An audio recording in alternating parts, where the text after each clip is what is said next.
bem-vindos a mais um Ambiental Podcast. Hoje a gente está recebendo aqui o Dr. Luciano Almeida, procurador do município de Graco Cardoso, ex-procurador-geral da OAB Sergipe, advogado, atuante e meu parceiro na advocacia criminal ambiental. E hoje a gente vai fazer perguntas maravilhosas, vamos aprender um pouquinho sobre direito penal ambiental. Vou passar a palavra agora para minha parceira, a minha parceira de podcast, vocês já viram ela no podcast ano passado, e eu vou passar a palavra agora para a doutora Samira Daúde. Muito obrigada mais uma vez, doutora Robéria, muito obrigada, doutor Luciano, pela sua presença, por engrandecer ainda mais esse podcast ambiental, liderado aqui para a doutora Robéria, e trazendo temas assim tão pertinentes, assuntos tão importantes para a nossa sociedade em geral, porque a falta de conhecimento leva muitas pessoas a praticarem crimes que muitas vezes elas até desconhecem a ilicitude da conduta. Então, seja muito bem-vindo, doutor Luciano, doutora Robéria. Perfeito. Muito obrigado, eu agradeço o convite, na verdade.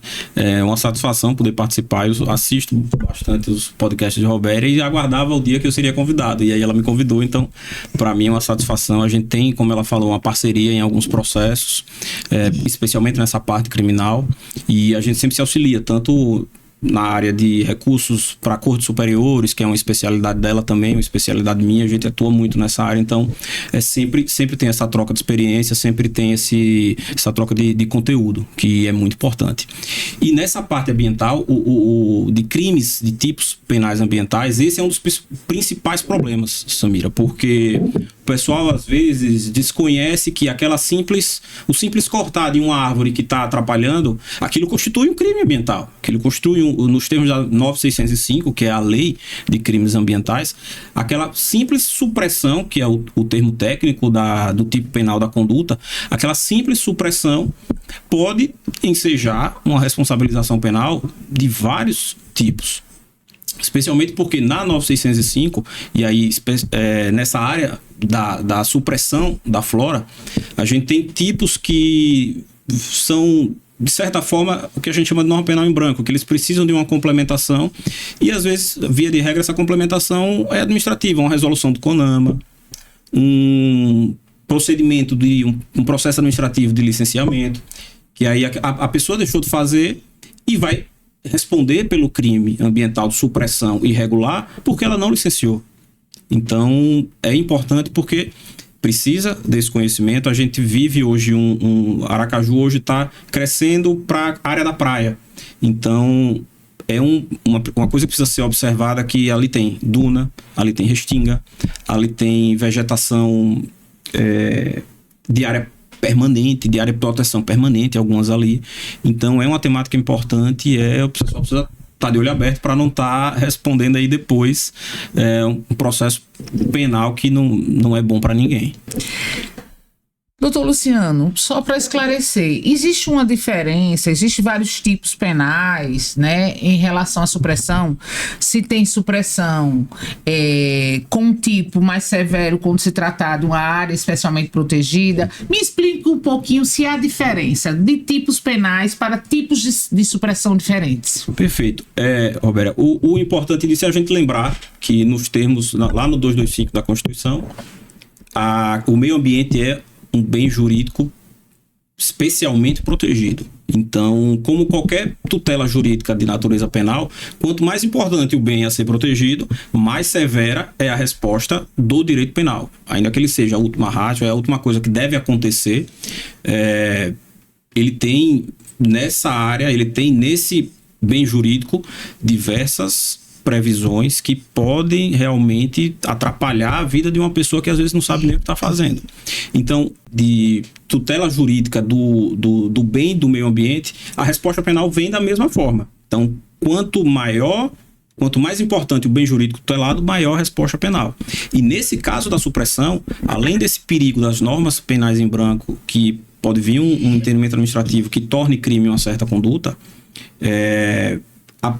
são muitas as áreas de proteção especiais que entram aí. O que a gente tem que observar é que Existem e os tipos penais que envolvam essa parte de proteção, áreas de proteção permanente, com as outras que eu já falei, de restingas, de fixadoras de dunas. Essas, quando não integram o próprio tipo penal, ou seja, quando elas não configuram um crime específico, elas entram como agravante. Naqueles que, por exemplo, a poda a supressão de uma vegetação ornamental. Então, se essa vegetação ornamental estava numa área de proteção, ainda que você não esteja suprimindo a vegetação da área de proteção, você está fazendo isso na área de proteção ambiental. Então, aquela conduta de supressão de uma planta ornamental, ela vai sofrer um agravante, e aí é uma questão mais de natureza do processo penal, ela entra na fase da dosimetria, que é quando vai aplicar a pena. Então, a área de proteção hoje é um bem muito bem tutelado, é um bem muito bem protegido. E a gente falou de Tribunal Superior, a posição do Superior Tribunal de Justiça hoje, que Roberta bem sabe, é quem termina lidando nos finalmente com essa legislação de proteção. O STJ tem uma postura muito rígida em relação aos danos ambientais. Por outro lado, um bom volume desses tipos penais de supressão, eles são de o que a gente chama de crimes de menor potencial ofensivo, que as penas são baixas, que entra no popular, entram naqueles lei de juizados especiais, que é o acordo, crimes, né, de persecução penal. Isso, né? Esses de pequena, esses é o que a gente chama de justiça negociada, esses de menor potencial ofensivo, eles admitem a transação penal, que é quando o Ministério Público oferece o acordo e a pessoa, para não responder o processo, vai e acata aquele acordo, que pode ser um pagamento de uma indenização, que é um ponto importante que eu vou tratar mais à frente em relação a esses crimes, porque a gente tem também uma nova, não tão nova, é o que a gente chama de Acordo de Não Persecução Penal, o ANPP, que ele veio com aquele pacote anticrime de 2019. E ele prevê, para onde não cabe a transação, que são para esses de menor potencial ofensivo, você pode fazer o acordo de não persecução penal, que já são para crimes maiores, sem grave ameaças e violência, que fique claro, tem os requisitos lá no Código Penal, o artigo 28A, mas ele deve, na verdade, prever a reparação integral daquele dano que tenha sido causado, que é um dos requisitos da Lei 9.605, até mesmo para a transação penal. Então, no ANPP, salvo, claro, a impossibilidade de você recuperar aquele dano. Mas se o dano pode ser recuperado, vai ser uma cláusula que, de certo, vai compor o acordo. Então, esse é um dos requisitos, a recuperação da área para fins de acordo de não persecução penal. Perfeito. É naqueles casos em que o Ministério Público, aí é uma questão de tese de defesa. Se o Ministério Público consegue comprovar que tem o dano, consegue minimamente demonstrar que, de fato, pode ser mensurado um dano ali, aí, com certeza, ele só vai propor o acordo condicionado àquela recuperação. E aí entra aquela questão de PRAD, desse tipo de situação, como é que mensura aquele dano, que são as perícias, e é uma condicionante importante para a extinção da punibilidade. Perfeito. É possível aproveitar a perícia da esfera civil para a esfera penal? Como é que funciona isso? Mesmo que seja... Eu estou falando dos dois aspectos, então, mais dos aspectos de defesa. Certo. Porque, às vezes, por incrível que pareça, às vezes a perícia... da Polícia Federal, né, porque geralmente os processos são movidos pelo Ministério Público Federal, elas têm um direcionamento, vamos chamar assim, e já a perícia na esfera civil tem outro direcionamento. E assim, em termos de defesa, né, porque a gente está aqui, somos todos advogados, é possível se valer da perícia tanto de um quanto o outro? Sim. É um ponto importante porque normalmente, quando o Ministério Público Federal, e aí sem fazer distinção entre o Ministério Público Federal e o Ministério Público Estadual, quando o Ministério Público vem e a gente está tratando de crime ambiental, normalmente ele faz as duas coisas, uma ação civil pública e uma ação criminal. Isso. É o uso da prova emprestada. Isso. E aí, até por economia processual, naquele dano, por exemplo, um dano de, vamos dizer, de empreendimentos agora, novos condomínios. Ele não vai perder tempo 2 vezes fazendo uma perícia para instruir a ação civil pública e fazendo uma perícia para instruir o processo penal. Até porque uma perícia complexa, às vezes, demora muito tempo para ser feita. E o Roberto bem sabe, a doutora Samira também, o tempo é um definidor muito importante quando se trata de direito ambiental. Porque hoje o dano está daquele jeito. Mas, de repente, quando não houve intervenção, a própria natureza ali se restaurou. Ou então, se você demora a recuperar, se você demora a resposta a chegar, não recupera mais. Fica irrecuperável. Então, o fator tempo é muito importante. E o Ministério Público, no papel dele, claro, aqui não tem ninguém fazendo crítica de nada disso, no papel dele, ele faz a perícia e depois, dependendo do que vier primeiro, ou a ação civil pública ou o processo penal, ele vai querer utilizar aquela prova ali. Mas o ponto importante é que, independente de onde ela seja produzida, e aí tanto faz regras de processo civil como regras de processo penal, mas no processo penal um pouco mais delicado, você tem que respeitar o contraditório. Então, o que às vezes acontece é o Ministério Público instruir uma ação civil pública, porque entrou com ela antes para evitar o dano, e aí antes de conseguir apurar a responsabilidade criminal, ele já está com aquela ação civil pública em andamento, e aí pega aquela perícia, muitas vezes da Polícia Federal, ou se utilizando de um órgão estadual que tenha essa atribuição, ou municipal, dependendo do objeto e do tamanho, e aí ele se utiliza daquela prova para jogar no processo penal sem o contraditório. E às vezes a gente tem aquela situação em que no processo civil, no processo da improbidade administrativa, os réus são uns. As partes requeridas são pode ser uma empresa, pode ser um ente público, pode ser alguma coisa, algum outro responsável. E no processo penal, às vezes a pessoa física. Nos crimes ambientais a gente tem essa especialidade de poder a pessoa jurídica também responder. Isso. Mas às vezes eles e aí existe a dupla responsabilização, em que você responsabiliza a pessoa jurídica e você pode também responsabilizar a pessoa física do responsável legal dela ou de quem quer que tenha atuado para causar aquele dano que o Ministério Público tenha ocorrido. Então, de repente, quem era requerido numa ação civil pública não é o requerido na ação penal. E ele não teve a oportunidade de discutir aquela prova pericial. Perfeito. A gente está falando aqui, vocês estão ouvindo, ação civil pública, ação penal. É importante destacar que em questões ambientais há responsabilização na esfera administrativa, na esfera penal e na esfera civil. Mas voltando, Luciano, tem uma coisa interessante que você falou. É verdade, às vezes também o processo criminal ele é primeiro, às vezes o processo civil é primeiro, né? O que a gente sabe que acontece de certeza primeiro é a infração administrativa.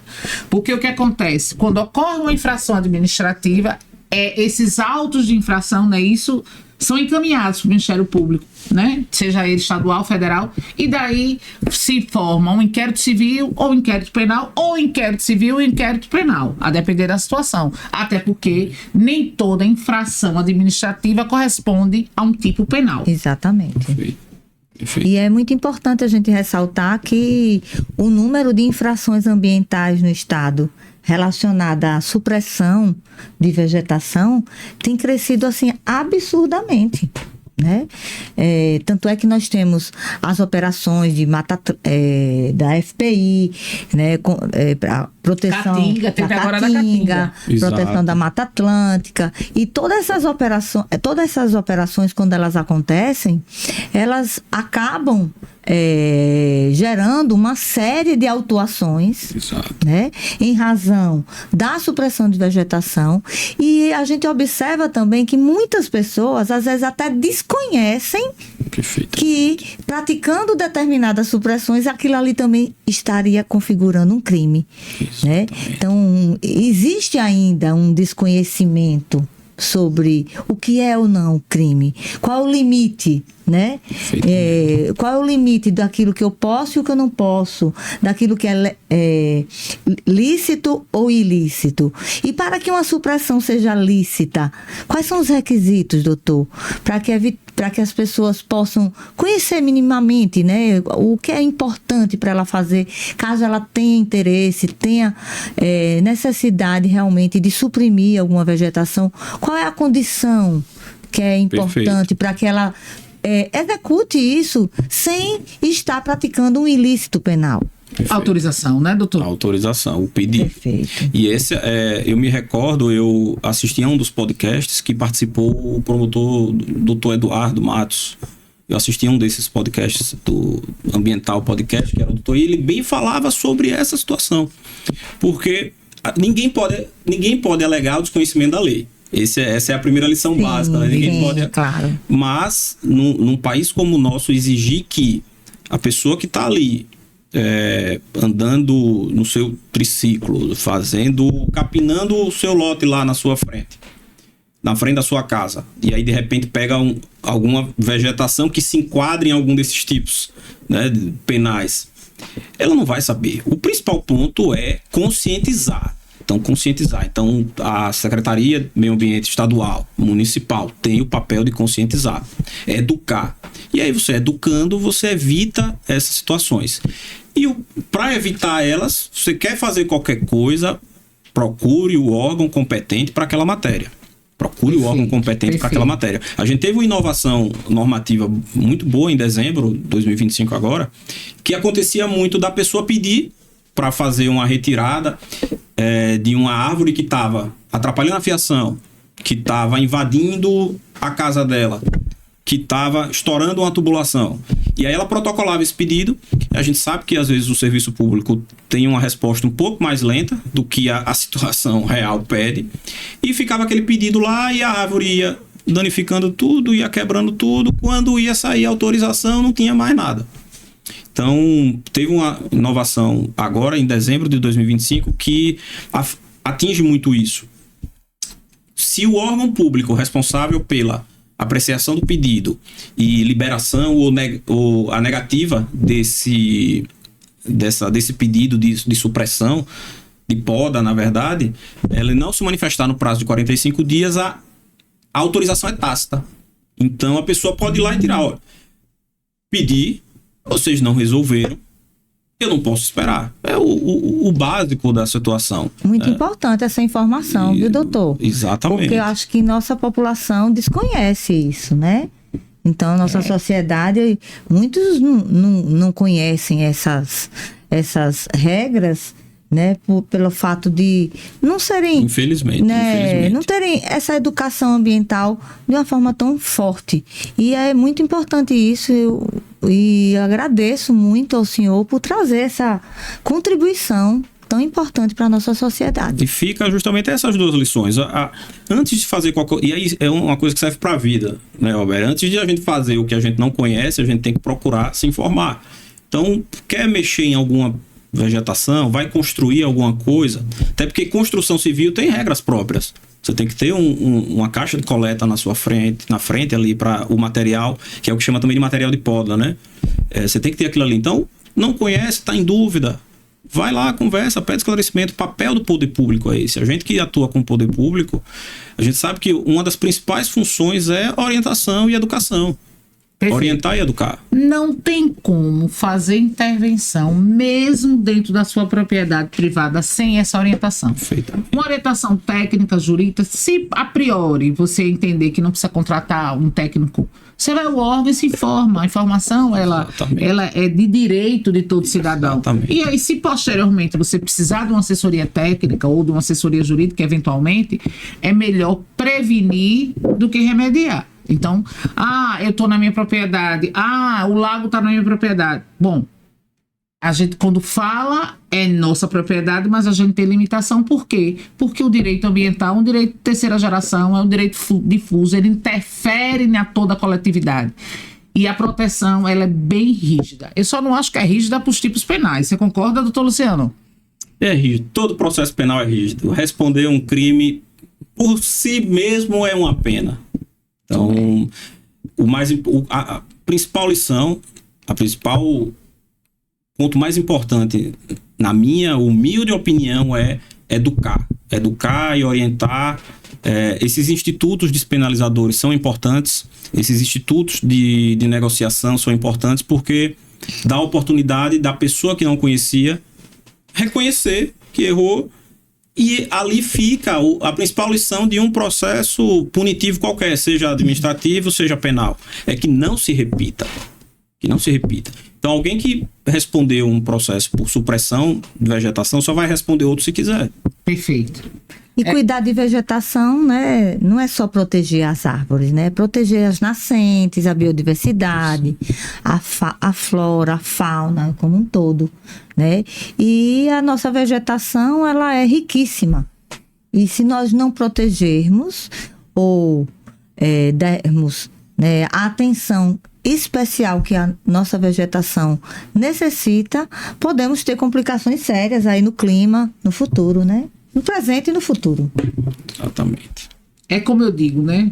Meio ambiente, falar do meio ambiente é interessante, porque a teoria ela é maravilhosa, mas a prática, quando a gente fala de sustentabilidade, fala de desenvolvimento sustentável, direitos sociais, meio ambiente ecologicamente equilibrado, não é tão simples como parece. Não, né? A gente fala, mas a realidade é totalmente diferente. Por quê? Porque, como eu digo e repito, a economia é capitalista. A gente precisa desenvolver, a gente precisa crescer. Né? Hoje nós ocupamos as áreas urbanas e aí vai. Então, não é simples. E encontrar esse meio termo, né? É o efeito da educação e da conscientização ambiental, trazida também por Dr. Luciano, por Dr. Eduardo Matos e por tantos que passaram por aqui, será a longo prazo. Né? A gente vem de uma cultura de exploração. A exploração ela vem de 1500 até a segunda metade do século passado. Né, que vem a legislação fragmentada, mas antes era para explorar. O meio ambiente estava para fornecer.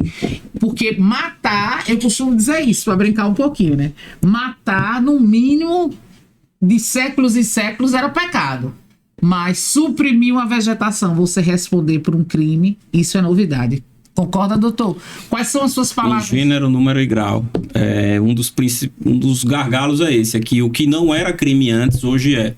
Amanhã pode deixar de ser. Também a gente sabe que as normas, mas esse é o principal problema, o desconhecimento. E a lei de crime ambiental é de um dia desse, né? É 1985 ou 2005, eu tô confundindo agora. É de 85. Um dia desse. É 85 mesmo, não é 2005 não, doutor? Não, é 98. 98, a gente se atrapalhou, viu? É de 98. Mas 98 é um dia desse. É 98. Entendeu? É tudo muito...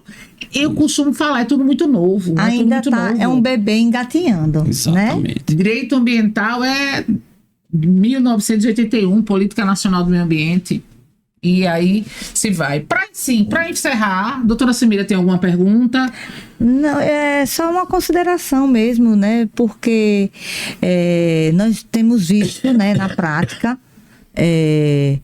muitas pessoas já estão se antecipando e buscando, né, junto aos órgãos ambientais, a autorização de supressão de vegetação, que é a chamada de ASV. Né? Então, aqueles que precisam, né, desmatar, suprimir alguma vegetação, que busque orientação primeiro, né, para evitar que venha responder criminalmente, né, por algo que pode ser prevenido. Né? Então, os órgãos ambientais, não só do Estado como dos municípios que licenciam, eles estão aí de portas abertas para receber esses pedidos e as pessoas, consequentemente, evitarem uma punição, né? Na esfera, não só na esfera administrativa, como também na esfera criminal. Né? Então, é muito importante que as pessoas tenham conhecimento e busquem a orientação dos advogados, né? Embora que nós, advogados, estamos aqui para defender você em caso de supressão irregular de vegetação. Não esqueçam nunca disso. Exatamente. Né, doutor Luciano? E a fiscalização está cada dia mais tecnológica, mais rápida e mais incisiva. Então, não tem desculpa. Não dá para alegar mais falta de conhecimento. Então, finalizamos esse podcast. complexo, né? Falar de crime é complexo. Eu vou passar a palavra para o doutor Luciano para ele fazer as considerações finais com relação à temática de hoje. Crime ambiental, especialmente flora, supressão de vegetação. Só agradecer a minha amiga Robéria, porque todo dia a gente conversa sobre isso. Todo dia a gente fala do processo, todo dia a gente fala de crime ambiental, todo dia a gente trata da matéria. Então, foi um bate-papo leve, foi uma conversa muito boa, porque é o nosso dia a dia, Robéria. Isso. E a gente enfrenta bastante essa situação de criminal, de ação civil pública. Então, pra gente é muito bom falar disso aqui. E agradecer também a doutora Samira pelo convite. E sempre que quiserem, estou à disposição. Nós é que agradecemos pela sua contribuição tão grandiosa dessa noite. Até mais, até o próximo podcast.